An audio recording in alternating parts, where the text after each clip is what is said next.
እመቤቴ ማርያም የምትባይ አታዋልጅኝም እንዴ? እኔ ሙስሊም ስለሆንኩ ነው እንዴ ያልኩኝ።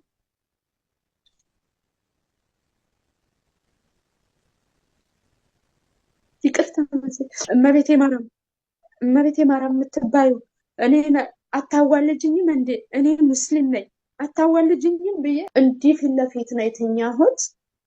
ህፃን ልጅ አቅፋ በጣም ህፃን ልጅ ያሳት መስዬ በሚገርም ሁኔታ እንደ ታሪክ እዚህ አየዋለሁ። አስራ የመጣችው ሰዓት ፊት ለፊት ተኝቼ እንደዛ ብዬ እንቅልፍ ይዞኝና ህፃኑ ልጅ እንደዚህ ይዘዋለች። ከግድግዳ ላይ ከተኛውበት ፊት ለፊት ግድግዳ ላይ ብቅ ብላ መጣች ማለት ነው። መጣ ሴት ናት እና ጠብቂ እኔ 30 ሰኮንድ እመጣለሁ 30 ሰኮንድ እመጣልሻለሁ ጠብቂኝ እሺ አለችኝና ጠፋች። እዛ ምንም ስነሳ ሰውነት ያልቦኛል ምንም በቃ የወላድ ሁኔታ ነው እዛ ጋር ያለው። 30 ሰኮንድ ጠብቂኝ እመጣልሻለሁ እሺ ብላኝ እንደሰው አዋርታኝ ቀና ስል የለም። ከዛ ተኛሁኝ። ልጁ ለካ ወጥቷል። እኔ ከዛ ያው እንቅልፌን ያን ሁሉ ረስቼው እንቅልፍ ወሰደኝ። በህርያ ክድር በሰመመንና በጭንቅ በወደቀችበት በዚህ አለው ባይና ረዳት ወይም አጋዥ በሌለበት ክፍል በብቸኝነት እያለች ነበር ሌላ አስገራሚና አስደናቂ ራእይና ምልክትን እየተመለከተችው። እሷ ክርስቶስን ያላመነች ክርስትናን እያልተቀበለች ሴት ብትሆንም ልጁን ወልዳ በሰመመን በእንቅልፍ እንዳለች በህርያ ክድር ብዙ ሰዎች የሚናፍቁትን በሕይወታቸው ሊመለከቱት የሚፈልጉትን ያ የዘመናት ጌታ የዘመናት ንጉሥ የሆነው የብዙዎች ናፍቆትና ተስፋ የናዝሬቱን ኢየሱስ ክርስቶስ በዛች ጠባብ ክፍል በደም በራሰ ሰውነቷ በለቅሶና በሐዘን ገጽታዋ ኢየሱስ ክርስቶስን በሰመመን ውስጥ እንዳለች ነበር እየተመለከተችው።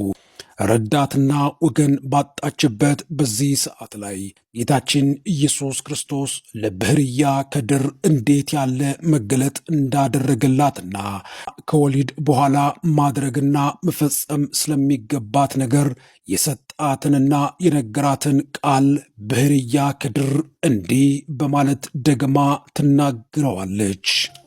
እዛ ምንም ስነሳ ሰውነት ያልቦኛል የወላድ ሁኔታ ነው እዛ ጋር ያለው።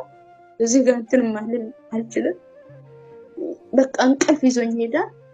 ለካ ልጄ እስትሽ መሆን የነበረው እስትሽ አልሆንኩትም። እኔ የሚወልድ ሰው ያውቀዋል፣ ብዙም መናገር አይጠብቅም። እስትሽ መሆን ነበረብኝ ወይም ኦፕራሲዮን መሆን ነበረብኝ። ልጁ ዝም ብሎ ነው የወጣው። አሁን እንቅልፍ ይዞኝ ሄደ። እዛው በመናሜ ሆኜ ቀይ ነው ሰውየው፣ በጣም በቃ ለማየት የሚያስፈራ ቀይ ሰውየው፣ ምን ማየት የሚያሳሳ አይታይም። ሲጀምርም ደግሞ ፊቱ የፀሐይ መጸብራቅ ሸፈነው፣ ፊቱ አይታይም። ላየው ሲል የፊቱ መጸብራቅ አይኔን ይወጋኛል። አሁን እሱ መጣና ራቅ ብሎ ዱላ ይዟል። ረጅም ዱላ ነገር ነው፣ እንደ ከዘር አይነት ነገር ነው ይዞ ቁጭ ብሏል አጠገቤ። ነጭ ነው የለበሰው፣ በእኛ ጅልባብ እንለዋለን። እሱ አይነት ነገር ለብሷል። ከዛ ቁጭ ብሎ ልጄ ተነሺ ይለኛል። ልጄ ተነሺ ሲለኝ አልነሳም። ከዛ ልጄ ተነሺ ልጅሽን አንሺው እሺ ይለኛል። አልነሳም፣ እኔ ደክሞኛል አልነሳም እላለሁ። ይሄ ከወለድኩም በኋላ ልጁ ሳይነሳ እዛው ልጁ እንደተኛ ነው ይሄ እየሆነ ያለው። እዛው በቃ ከወለድኩ በኋላ እኔ ለካ እንቅልፍ ይዞኝ ሄዷል። እያየሁት ያለው በህልሜ ነው። ተነሽ ሲለኝ አልነሳም አልኩት። በጣም ብዙ ሰዓት ከለመነኝ በኋላ መስታትዬ በዛ በዱላ ከሻይን መታኝ። ሲመታኝ ዱላው ጋር ጥምዝምዝ ብረት ነገር አለ። በሱ ሲመታኝ ብድግ ብዬ ተነሳ። የምነሳው እዛው በህልሜ ነው። አየሽ ልጅ አለ። ዞር ብዬ ሳየው እጁን ዘርግቶታል። ጣቶቹ አላንጋ ነው የሚመስሉት። እንደዚህ ዘርግቶ አየሽ ልጅ እጅሽን ልክ እንደኔ ዘርጊ ይላል።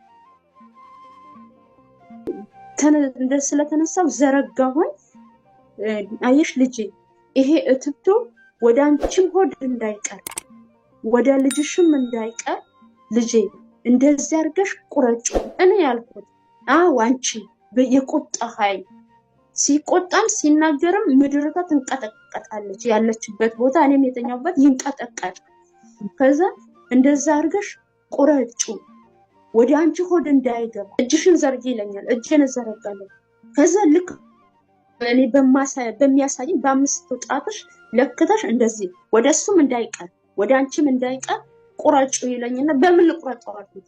ካገኘሽ በመቀስ ካጣሽ በምላጭ ይለኝና ይሄን ከተናገር በኋላ ዞር ልል ስል ወደ ታች ወረድ ወደ ላይ ይውጣ አላውቅም ወዴት እንደሄደ። ከዛም በኋላ ነው ከእንቅልፌ ብድግ ብዬ ስነሳ እጁ እንደዚህ ተደፍቷል። እኔ ደም ይፈሰኛል። በህይወቴ ደግሞ ደም አልወድም። ብድግ ብዬ ተነሳሁ። ብድግ ሳረገው ልጁ ያ ገመድ የሚመስል ነገርና የእንግዴው ልጅ አለ። ከዛ ልክ እሱ እንዳለኝ ወደ እኔ እንዳይቀር እትብቱ ከራሱ ከሆዱ ጋር ተጠምጥሟል። ፈታሁት። ያ እንግዲው ልጅ ራሱ በጣም ነው እንትን የሚለው የሆነ እንደ ነፍስ ነገር ይመስላል። እንደምንም ብዬ ፈታውና እንደሱ እንዳሳየኝ ቆረ